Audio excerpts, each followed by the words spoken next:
Hola, bienvenidas, bienvenidos a esta última video clase del curso sobre feminismo que hemos desarrollado en la Universidad Abierta de Recoleta. El feminismo es, como hemos señalado a lo largo de estas semanas, una teoría, un conjunto de ideas, ¿no es cierto?, mediante los cuales la mujer, con toda legitimidad, procura establecer la igualdad, su derecho a la igualdad en la historia de la humanidad. Y desde ese punto de vista, entonces, hay expresiones políticas que son muy, muy relevantes para que esto no se quede solo en el discurso, sino que también se consagre en aquellos documentos que son los que definen la cancha, el espacio, el lugar donde nos vamos a mover como ciudadanas y ciudadanos. En Chile estamos a puertas, esperamos después de que termine esta emergencia sanitaria, de discutir una nueva constitución, de elegir además una convención constitucional y de, por lo tanto, entrar en varios meses en los cuales estos temas van a ser muy relevantes, uno de los cuales, por cierto, va a ser la igualdad entre hombres, mujeres, entre todos los seres humanos que poblamos esta tierra. Por eso, en esta semana vamos a abordar precisamente esa perspectiva política y de nueva constitución desde el feminismo. Para ello, vamos a saludar muy gratamente, como siempre, a Bárbara Sepúlveda, miembro de ABOFEM, quien ha estado con nosotros en otras experiencias académicas y ya conocemos entonces su bagaje, su conocimiento, sus saberes para esta temática. Así que te saludo, estimada Bárbara, muy bienvenida nuevamente en nombre de la Universidad Abierta de Recoleta y te invito entonces para que nos presentes este feminismo en clave política y de futura constitución. Adelante, muchas gracias desde ya. Bien, más que una perspectiva de género para pensar la nueva constitución, esta clase se trata de una perspectiva feminista. Eso significa asumir varias cosas. En primer lugar, que tomamos una posición determinada, política, filosófica, epistémica, ante un problema como la nueva constitución. Y eso no es lo mismo que decir simplemente una constitución con perspectiva de género, porque significa que hemos adoptado también una propuesta que busca mucho más que simplemente consagrar ciertos principios. Una perspectiva feminista para una nueva constitución también significa luchar por un nuevo pacto social, por un nuevo pacto sexual, por una transformación social que trascienda el momento constituyente. Y por eso también en ABOFEM hemos dicho que el momento constituyente nos trae también un problema de ingeniería constitucional. ¿Por qué?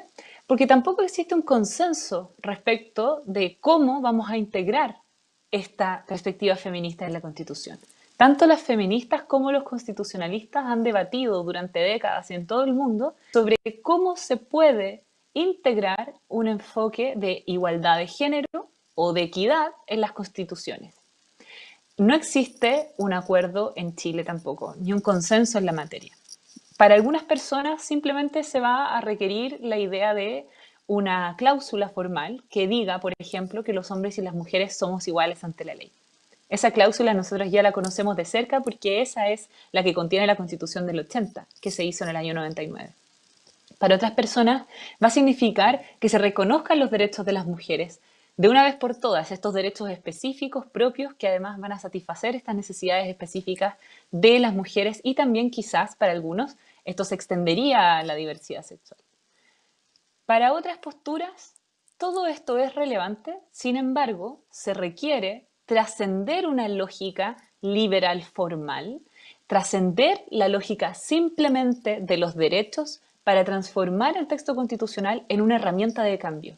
Por eso nosotras hablamos de ingeniería constitucional. Por eso nosotras decimos que transversalizar el género, transversalizar el feminismo, requiere incorporar estas premisas, estos principios y estas cláusulas en todo el texto constitucional. Si nosotros pensamos la Constitución como un texto que tiene dos partes, por lo tanto una parte que enfoca los derechos, que contiene los principios y los lineamientos básicos de una sociedad, vamos a pensar en esa parte como el aspecto de los derechos, ¿cierto? De los derechos de la institucionalidad.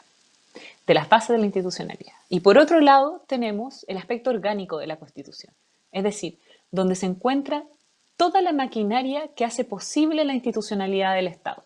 Todas las instituciones que están reguladas en la Constitución, desde el presidente de la República hasta los organismos que hacen parte de los órganos de la administración del Estado, en todos esos aspectos constitucionales hay un elemento en común. Ese es el poder. Por lo tanto, vamos a adoptar ahora mismo una premisa feminista para el cambio constitucional. No se puede simplemente incorporar derechos y reformar algunos textos y cláusulas de igualdad. Requerimos también ingresar en esto que Roberto Gargarella ha denominado la sala de máquinas de la Constitución. Solo de esta forma, ingresando en ambas partes a la vez, podemos propender a un cambio, a un texto que nos permita que sea una herramienta de transformación social feminista y con perspectiva de género. Como decimos que no necesariamente vamos a centrarnos solo en los derechos, esto no significa que los derechos sean menos importantes. De hecho, todo lo contrario. Lo que tenemos en nuestra Constitución actual es la negación absoluta de las identidades diferentes a la de el hombre, pero no cualquier hombre. Este sujeto androcéntrico del derecho constitucional, que es un hombre heterosexual, sin raza, con hijos, familia, por supuesto, con patrimonio, que no tiene ninguna discapacidad y que además tiene cierto rango de edad. Si nosotros pensamos bien, este sujeto androcéntrico del derecho no solo excluye a las mujeres y a las diversidades sexuales, sino que también excluye a los pueblos originarios, a las personas en situación de discapacidad, a las personas mayores, a los niños, niñas y adolescentes. Es decir, tenemos un sujeto androcéntrico del derecho, que es el sujeto que heredamos del movimiento constitucionalista europeo, que excluye a la mayoría de la población. Por lo tanto, hoy día, trascender esa forma de pensar el derecho es de primordial necesidad. Para esto hay que reconocer también los derechos de las mujeres y los derechos de la diversidad sexual. Esto significa poner por primera vez en el texto constitucional chileno las necesidades específicas de otras sujetas y sujetos que no son este hombre, este sujeto androcéntrico. Significa reconocer que existimos en nuestra subjetividad, con nuestras propias necesidades, pero además entregar ese reconocimiento al ámbito de los derechos significa además entregar alguna herramienta para que esos derechos no se vean vulnerados. Entonces, por un lado, tiene un efecto simbólico. Significa que hoy día las mujeres no se encuentran en el texto constitucional. Por lo tanto, existimos para el derecho, tiene un efecto simbólico de identidad y con esto además el reconocimiento de la sociedad toda a la existencia de las mujeres para las normas jurídicas.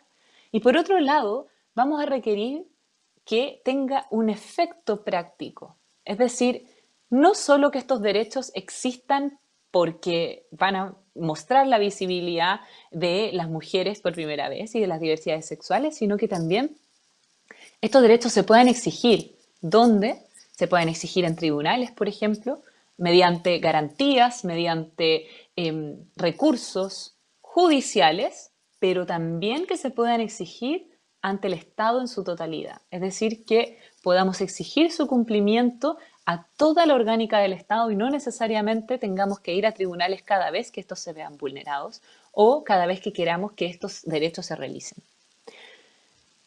Otra parte importante de la Constitución es que nosotros por fin en Chile resolvamos el problema de la incorporación de los derechos humanos dentro del texto constitucional. Esto está muy relacionado con los derechos específicos de las mujeres y de las diversidades sexuales, porque como no existen en la Constitución del 80, los vamos a ir a buscar constantemente al ámbito internacional. Nosotras decimos que tenemos derechos y estos derechos están consagrados, existen materialmente, están en un texto, pero no están en nuestro texto constitucional. Están en estos convenios internacionales de derechos humanos. Chile ha ratificado convenios internacionales de derechos humanos y muchos instrumentos más que hacen que estos derechos ingresen al ordenamiento jurídico. Pero lo que la Constitución no determina, no zanja, es en qué grado van a quedar estos derechos una vez que se incorporan? ¿Son superiores a la Constitución? ¿Son iguales que la Constitución? ¿O van a estar en un nivel de inferior jerarquía? Y eso es determinante. Supongamos que se quiere dictar una ley que va a restringir un derecho de las mujeres. Si nosotros pensamos que los convenios internacionales de los derechos de las mujeres en materia de derechos humanos son del mismo rango que la ley, entonces cualquier ley podría dictarse y solo generaría un enfrentamiento de leyes, ¿cierto? Pero si nosotros pensamos que estos convenios internacionales son de rango constitucional, entonces las leyes, porque tienen que adecuarse a la Constitución, no podrían dictarse en contravención a estos convenios. Es decir, algo de mayor jerarquía estaría siempre siendo como parámetro para cualquier legislación. Por eso también es relevante que los derechos queden en la Constitución y que no simplemente sean de rango legal, como algunas personas han propuesto. Si nosotros pensamos que los derechos están en un rango legal y más encima modificamos la Constitución para quitar estos quórums supramayoritarios que han sido además una piedra de tope para todas las transformaciones sociales de las últimas décadas, claramente que vamos a tener algo que es muy sencillo de reformar. ¿Queremos que nuestros derechos sean tan sencillos de reformar? Es decir, que cualquier gobierno que tenga mayoría política contingente pueda no solo crear distintos derechos, sino que derogar los derechos. Esa es una pregunta que hoy día vale la pena hacerse. Y eso, además, es una de las respuestas que tenemos también para decirles a aquellas personas que creen que una constitución tiene que ser muy mínima y no consagrar ningún derecho en ella. Los derechos fundamentales pertenecen al ámbito constitucional porque la Constitución les da seguridad y les da estabilidad.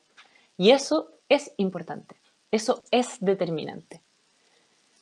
Tenemos entonces que resolver el problema de cómo, en qué jerarquía están estos derechos humanos en general, no solo los derechos humanos de las mujeres. Y de esta forma resolver toda la retórica que se genera en torno a los constitucionalistas y a los abogados de derechos humanos que en clases defienden una postura o la otra. Si nosotros decimos claramente, este es el rango de los derechos humanos, entonces ese es el rango que hay que respetar. Y por lo tanto, todo el ordenamiento jurídico debiese acoplarse a esta forma de entender el derecho. Un derecho que se entienda desde la perspectiva de género también requiere un enfoque inclusivo, también requiere un enfoque de derechos humanos. Nuestra Constitución, si seguimos avanzando, va a empezar a regular, si lo vemos en el texto, toda la institucionalidad del Estado. En la mayoría de las constituciones, la institucionalidad del Estado hace referencia a los poderes del Estado. Los poderes tradicionalmente son tres: el poder legislativo, el poder judicial y el poder ejecutivo. Tenemos que pensar cómo hoy día, por ejemplo, la Constitución dice quiénes conforman, cómo se conforma el poder legislativo, cómo se conforma el poder judicial y cómo se conforma el poder ejecutivo, a través de la figura, por supuesto, del presidente de la República y los ministerios, ¿cierto? Sin embargo, no existe en ninguna parte un mandato específico a estos poderes del Estado para consagrar la igualdad de género, para consagrar y realizar los derechos humanos o tener una perspectiva inclusiva en su quehacer. Esto es muy importante que lo incorporemos, porque hoy día la Constitución del 80 carece de este mecanismo. Y lo que hace es decir, en cláusulas muy abiertas de general, que de forma muy general, que el Estado debe hacerse cargo de consagrar estos derechos y hacerlos valer. Pero el Estado es garante de los derechos de forma específica. ¿Quién en el Estado es garante de los derechos? Si pensamos el Estado en sus tres poderes, el Estado es gigantesco. Si pensamos el Estado en sus instituciones, el Estado es monumental. Todos los órganos de la administración del Estado, más las instituciones creadas por ley, además todas las instituciones que emanan de los poderes del Estado. Y entonces la Constitución dice, bueno, será el Estado el encargado. Nosotras creemos que quien debe hacerse cargo, por supuesto que es el Estado de garantizar los derechos, pero también queremos saber quién en el Estado se va a hacer cargo de estos derechos. Es por eso que creemos que es necesario incorporar mecanismos específicos a través de los mandatos para que cada uno de los poderes del Estado realice estos derechos, se vea obligado constitucionalmente a no solo respetarlos, sino que hacerlos realidad. Y eso va a valer tanto para el Poder Ejecutivo, es decir, usted, presidente de la República, de sus ministerios, debe dictar políticas públicas, quizás hacer proyectos de ley también, dependiendo de cuáles cosas vamos a mantener en la próxima Constitución, de lo que actualmente tenemos, pero todas estas políticas públicas, todas estas leyes deben incorporar una perspectiva de género. No podemos permitir que se dicten políticas públicas, que se creen, si se diseñen políticas públicas que producen discriminación para las mujeres en específico y las mujeres en toda su diversidad, mayor aún. También tenemos que considerar que tiene que haber un mandato específico al Poder Legislativo, porque hoy día vemos que a través de las mociones parlamentarias, que son un ejercicio democrático importante, también se generan proyectos de ley que discriminan a las mujeres o que generan efectos muy nocivos para las mujeres. También vemos cómo se ejercen discriminaciones constantemente contra las diversidades sexuales. Por lo tanto, también necesitamos que exista una prohibición de generar leyes discriminatorias, a la vez que se dicta un mandato específico al Poder Legislativo para realizar estas leyes, para crear estas nuevas leyes que van a ayudarnos a transformar la sociedad, para situarnos en el ámbito jurídico en esta situación de igualdad. Pero también vamos a requerir que el legislativo se haga cargo de la incorporación de la perspectiva de género en todo su quehacer, también derogando quizás leyes antiguas que han mantenido una situación de segunda categoría para las mujeres y para las diversidades sexuales. Y en eso tenemos muchísimos ejemplos. Esas leyes que hoy se mantienen y discriminan deben ser derogadas y adecuadas a la nueva Constitución. Algunas dejarán de existir, otras deben ser reformadas de forma íntegra. Si nosotros queremos que entonces que este reflejo a todo el ordenamiento jurídico se produzca luego de una nueva Constitución, también tenemos que pensar que no solo el ámbito legislativo y el ámbito de las políticas públicas es importante, sino generar también un mandato específico al Poder Judicial. Al mismo Poder Judicial que hoy día genera buenas prácticas, intenta incorporar una perspectiva de género en su quehacer. Sin embargo, todo queda en la voluntad, todo queda en las buenas prácticas, pero nada es realmente obligatorio y vinculante. Para poder hacerlo de esta forma también necesitamos que la Constitución le diga al Poder Judicial que no pueden fallar en los juicios, que no pueden generar sentencias discriminatorias. Sentencias que pongan a las mujeres en situaciones de desmedro o sentencias que generen una desigualdad respecto de la población heterosexual con la población homosexual, lesbiana, trans, bisexual, etc. Y para poder hacer esto de una buena forma, se requiere este mandato específico constitucional que le diga al Poder Judicial que desde punta a cabo su quehacer depende también de incorporar este enfoque inclusivo de derechos humanos y de género. Si seguimos avanzando en la Constitución, ya vamos llegando también a las organizaciones, a la orgánica misma. Los organismos, las instituciones del Estado que hoy día son parte de este entramado de la administración, pero que no tiene más principios orientadores que los que les dio la Constitución del 80 para su funcionamiento. Me refiero a un vicio tremendo que sufre nuestra Constitución, que es el hiperpresidencialismo, y también a la ultraverticalidad. Ambos enfoques tienen que ver con una herencia de la dictadura de la cual la Constitución nunca se deshizo. Esta forma de entender el ejercicio del poder tan verticalizado, tan concentrado el poder sobre una sola persona, que en Chile es la figura del presidente o presidenta de la República, y que además se irradia a todos los organismos y todas las instituciones del Estado. Vemos estos poderes concentrados en muy pocas personas, de forma muy oscura, poco transparente, muy proclive a la corrupción, con muy poca participación ciudadana. muy pocos de estos espacios de poder, además, son electos por la ciudadanía. Todavía tenemos muchísimas instituciones que dependen directamente del nombramiento a dedo de un presidente o presidenta de la República. Y eso es dañino para la democracia. Es dañino para la democracia también que las mujeres no participen en igualdad de condiciones ni en igualdad cuantificadamente hablando. Cuando pensamos que somos la mayoría de la población y luego miramos el ámbito del poder real en Chile, el poder político sufre de una inflación del ejercicio del poder masculino. Los hombres están sobrerepresentados en el poder. Hay más hombres en el poder y en la política y en el ejercicio de la fuerza política pública, incluso ostentando casi exclusivamente las fuerzas de orden y seguridad y las fuerzas armadas. Es decir, todos los ámbitos de poder que consagra la Constitución están altamente masculinizados. Y eso, ¿cómo se condice con un país donde casi el 52% de la población somos mujeres? ¿Es eso realmente representativo? ¿Es eso realmente democrático? Algunos han dicho que la democracia es ciega ante el género, la democracia es neutra y por lo tanto se trata de algo de meritocracia, se trata de subir porque la gente además vota. Y en ese voto no hay nada de sesgado, ¿cierto?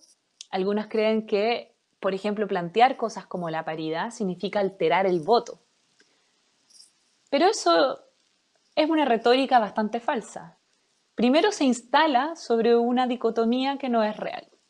Esta idea de que existe en Chile una persona y un voto. Por lo tanto, si yo voto por alguien y esa persona tiene muchos votos, esa persona es quien ejerce el poder. Eso no es real. En Chile, para elegir, por ejemplo, diputados y diputadas o para elegir los convencionales en la próxima constitución, el sistema de elecciones que está operando es el sistema proporcional de D'Hondt. Es un sistema que vota por los pactos, por los grupos. Va a privilegiar la participación en bloques, en partidos políticos, antes que la participación unipersonal.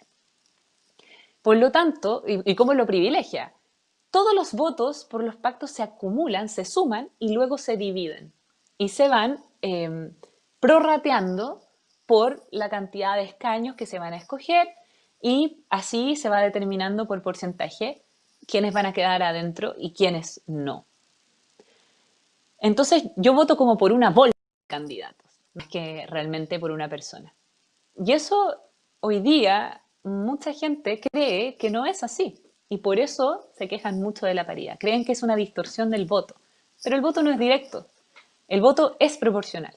Lo que nosotras estamos haciendo al incorporar la paridad es corregir el vicio de la sobrerepresentación masculina.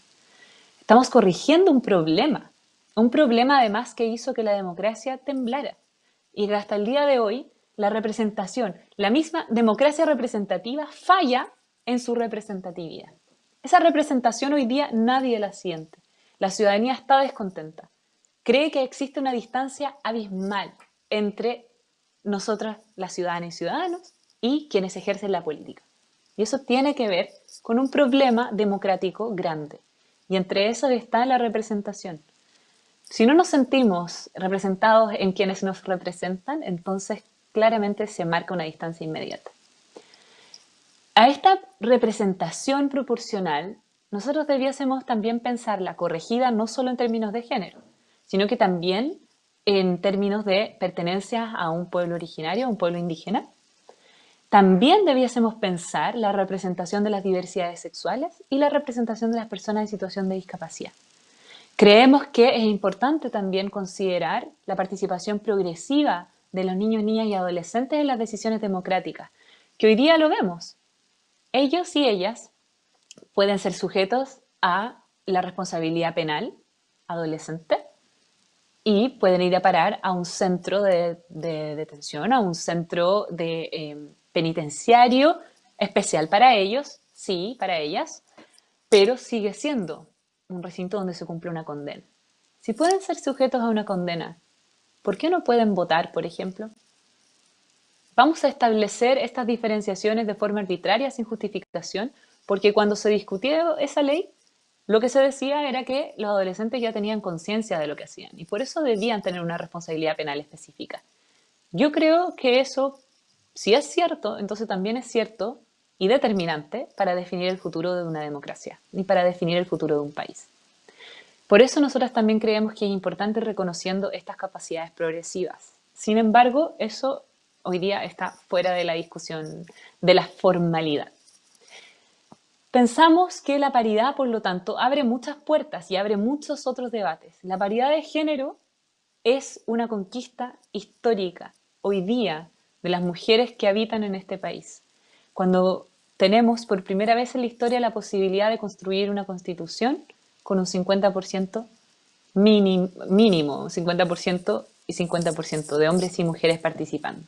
Claramente que la paridad es mucho más compleja y tenemos que pensarla también con estas otras subalternidades que han quedado excluidas, pero hasta el momento podemos tener quizás la constituyente más igualitaria en términos de paridad de género del mundo, de la historia. Y eso además nos debe hacer sentir muy orgullosas, producto además de la lucha de muchas organizaciones feministas. Y esta paridad no se puede acabar aquí, no puede terminar con el proceso constituyente. La paridad tiene que integrarse toda, a toda la orgánica del Estado. No pueden existir hoy día lugares de ejercicio del poder que estén compuestos por más de una persona y todas esas personas sean hombres o sean mayoritariamente hombres. Porque además hay que pensar también que no son cualquier hombre. En Chile, otro de los vicios del poder es que quien ejerce el poder no es el hombre que representa a la mayoría. No es un hombre racializado, no es un hombre mapuche, no es un hombre homosexual, no es un hombre en silla de ruedas. Es un hombre que se acerca mucho a esta idea androcéntrica, heteronormativa de quién es el sujeto de derechos. Este hombre heterosexual, con familia, sin racialidad, sin ninguna discapacidad de cierta edad, con patrimonio, etc. Este hombre que hemos definido una y otra vez como excluyente, excluyente de la mayoría de la población. Y en eso no solo estamos las mujeres, sino que incluso los mismos hombres. Por lo tanto, la paridad complejamente pensada hoy día debe ser un principio orientador del Estado. Es un mínimo de la democracia moderna, es un mínimo de la democracia actual. Cualquier país que se tilde democrático debiese tener una composición paritaria en el ejercicio del poder. Y, finalmente, es importante pensar que necesitamos trascender las fórmulas liberales del constitucionalismo moderno, porque son estas fórmulas las que fallaron. Son estas fórmulas liberales las que hicieron pensar la Constitución en con estas frases grandilocuentes que pretendían resolverlo todo y finalmente no tenían ningún efecto. La Constitución liberal adolece de excesiva formalidad. Y ese ejemplo lo tenemos latente, por ejemplo, con la reforma que se hizo el año 99, que dijo hombres y mujeres son iguales ante la ley y finalmente no logró nada. 20 años han pasado desde esa reforma y todavía no somos iguales ante la ley, ni siquiera en la materialidad, ni hablar la materialidad, pero ante la misma ley. Es el derecho el que todavía nos discrimina. Y es ese derecho el que no es intocable en la mayoría de sus aspectos, incluso teniendo una norma constitucional que dice que somos iguales. Entonces, ¿qué falló? Claramente que entendiendo la Constitución como una norma suprema, como la ley suprema, uno pensaría que se debe irradiar a todo el resto del ordenamiento jurídico. Y eso no sucedió. No sucedió porque la consagración extremadamente formalista del liberalismo no sirve, no funciona. Por eso la solución es hacer esto que nosotras planteamos. Vamos a ingresar en todo el texto constitucional. No nos vamos a contentar simplemente con un par de derechos. Creemos que tenemos que redistribuir el poder y hacer de este país uno realmente democrático. Y eso significa que la participación ciudadana no va a ser sencillamente organizarse y de repente ejercer el voto. No. La participación ciudadana debe ser vinculante. Para que la representación sea real, Deben existir los referéndums revocatorios. Para que la participación sea real, deben existir los plebiscitos y las consultas reales.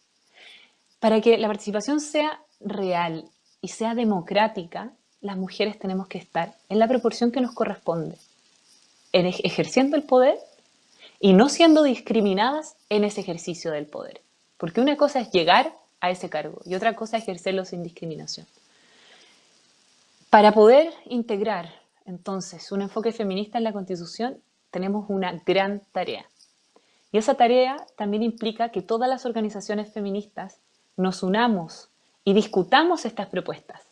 Debatir las ideas hoy día, preparándonos para el proceso que viene. No nos sirve de nada dejar que los hombres que han ejercido el poder durante todos estos años y siglos sigan decidiendo nuestro porvenir. Y para poder empoderarnos tenemos que aprender. Muchas gracias.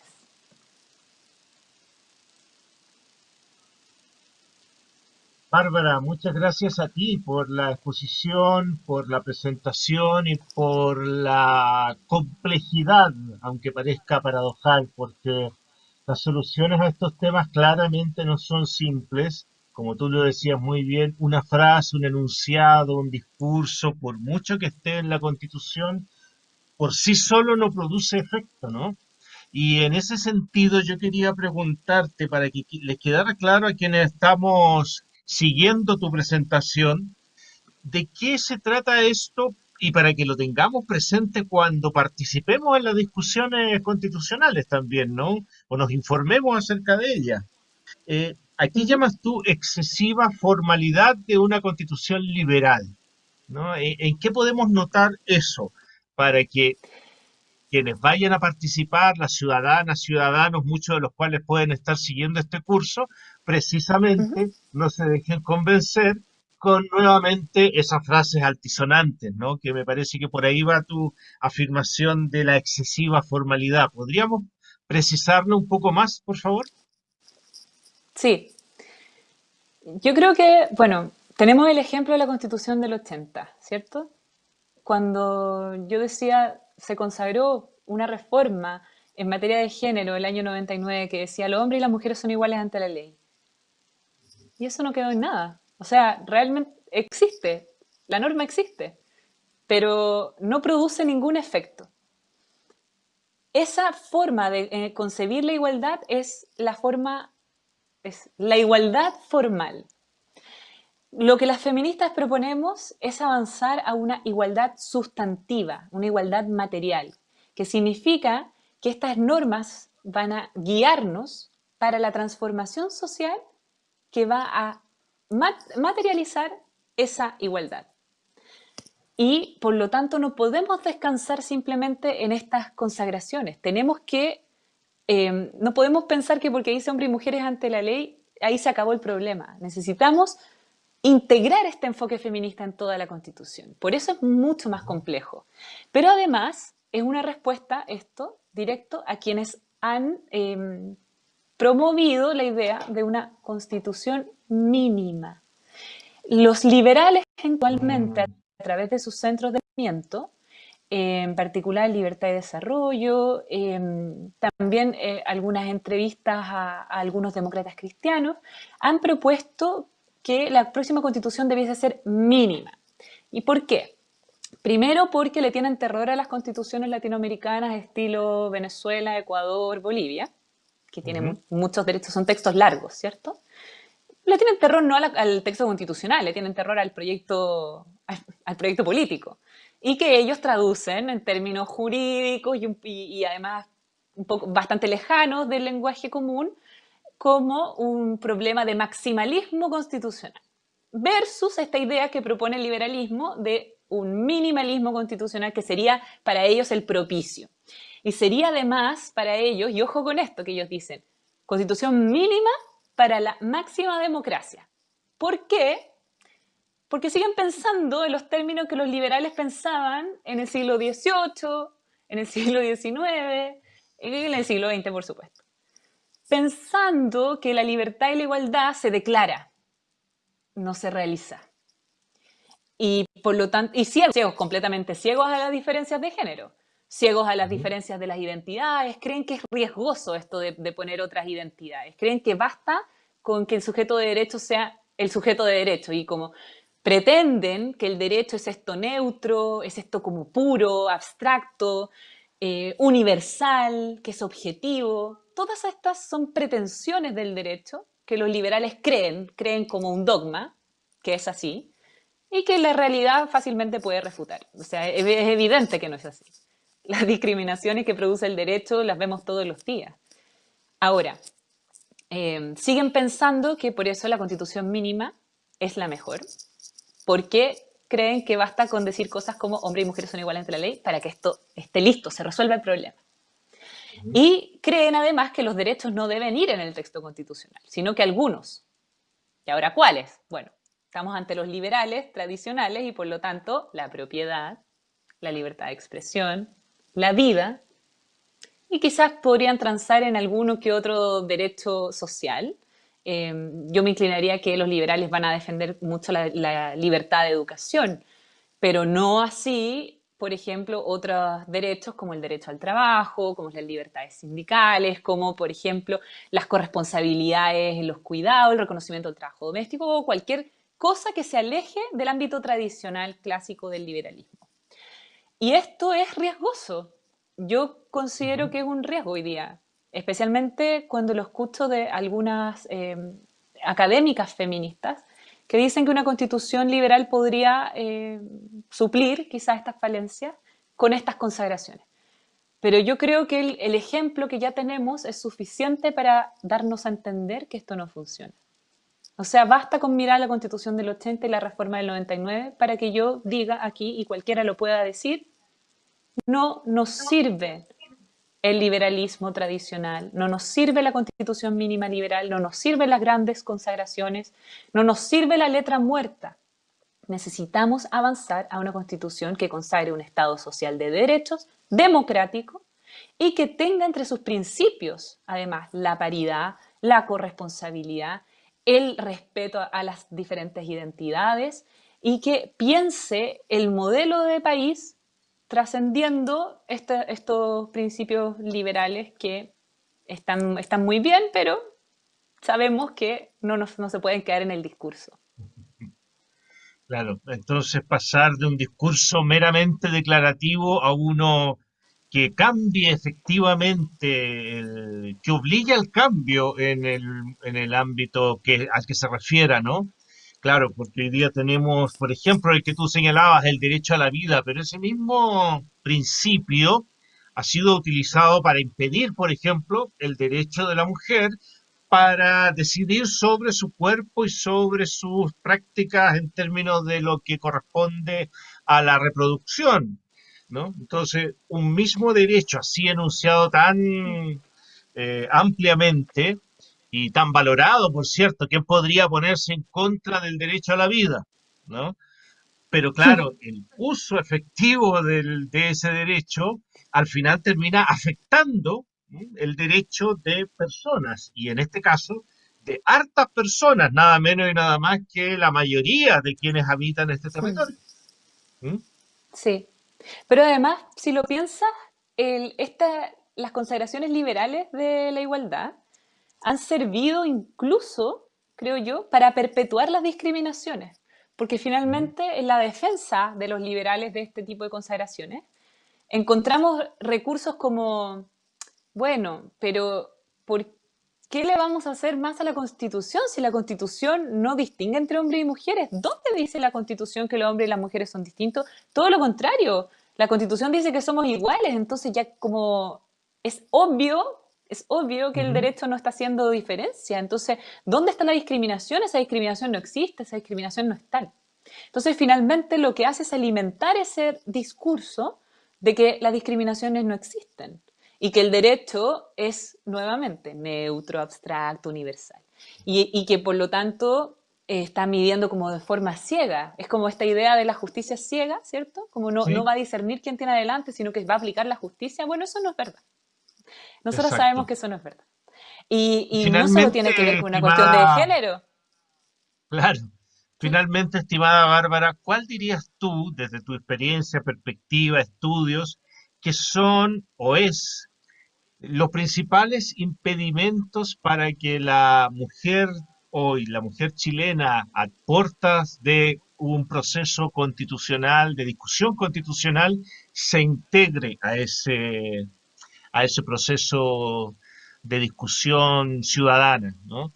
¿Cuáles dirías tú que son los impedimentos? Seguramente habrá impedimentos exógenos, pero también puede haber endógenos, ¿verdad? De la propia mujer, ¿no? De las convicciones que las mujeres deben asumir. Si uno ve que hubo 2 millones de mujeres en una marcha del 8 de marzo, eh, hay una convicción potente ahí. ¿Tú estimas que eso está permeado en la mayoría de las mujeres o todavía hay barreras que superar antes de llegar a la convicción de que sí, yo voy a participar activamente de este proceso constitucional?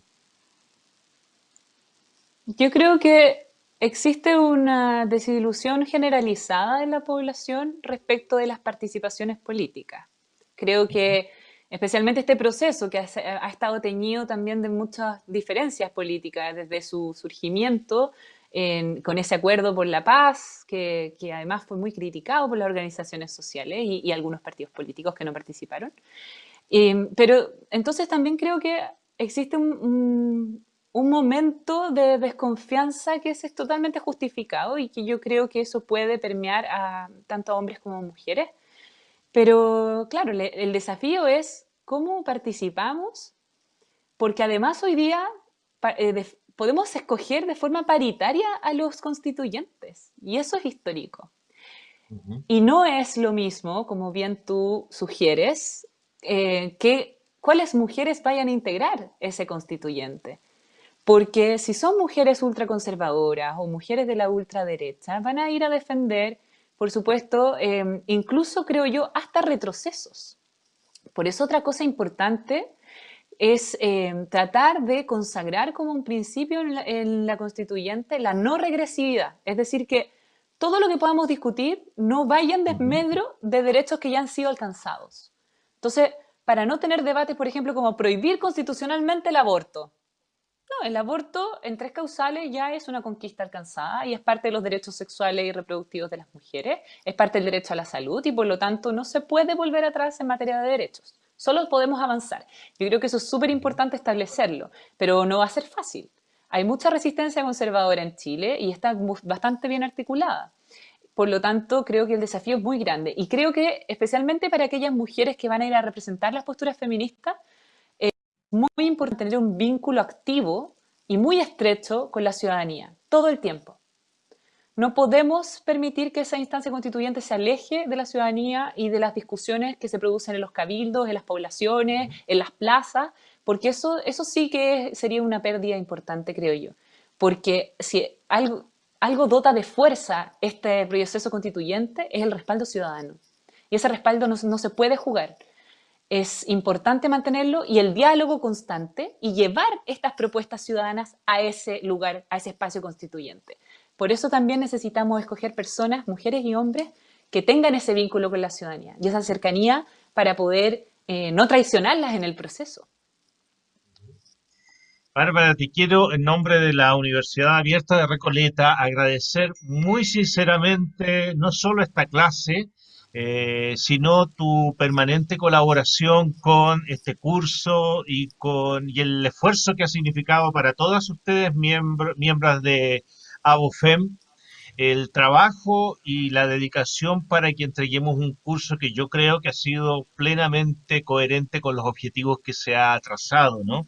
Creo que hemos hecho un trabajo de acercar el feminismo en un lenguaje accesible a toda la comunidad o al menos a los cientos de participantes y a las cientos de participantes en este curso. Y eso en gran medida se los tenemos que agradecer a ustedes y al empeño que han puesto en esto. Así que a través tuyo también agradecer a todas quienes integran a BOFEM, decirles que sigan adelante por la tremenda pega que se han autogenerado, ¿no? Este compromiso que tienen con la dignidad, esencialmente con la dignidad de la mujer. Y yo creo que eso es algo que Nuestra sociedad todavía le debe un buen trecho histórico a las mujeres en términos de decisiones, de participación, de consideración, etcétera, porque los discursos, como lo hemos terminado conversando, lo dicen todo, pero otra cosa es lo que pasa ahí en el cotidiano, en la calle,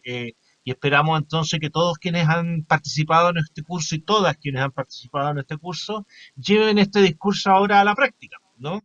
En sus decisiones políticas, sociales, domésticas, familiares, de pareja, por cierto, ¿no? La lleven a la práctica de manera que efectivamente podamos constituir una sociedad de verdad igualitaria. Así que muchas gracias, Bárbara, muchas gracias a Bofem y esperamos encontrarnos muy pronto en otras actividades de la Universidad Sí, Abierta si ustedes están dispuestas a seguir colaborando. por supuesto. Amamos el proyecto de la Universidad Abierta. Gracias, Bárbara. Un abrazo, que cuídate mucho. Igual, chao. Chao. Bien, estimadas, estimados participantes, llegamos a la final de esta videoclase, a la parte final, digo, de esta videoclase y también a la parte final del curso. Durante esta semana vamos a estar revisando ya los componentes que tienen que ver con una perspectiva más estrictamente política del feminismo, es decir, cómo hacemos para que estos discursos, esta teoría, estas prácticas también que hemos conversado durante las semanas anteriores, las podamos también poner en la palestra de la discusión, por ejemplo, de nuestra próxima constitución chilena, ¿no? Y creo que en ese sentido la exposición de Bárbara ha sido muy ilustrativa de cuáles son los cuidados que tenemos que tener y defender en el momento en que discutamos una constitución que sea efectivamente igualitaria para todas y todos quienes habitamos este territorio. Les agradezco, aprovechen esta última semana y nos volvemos a encontrar en cualquier momento.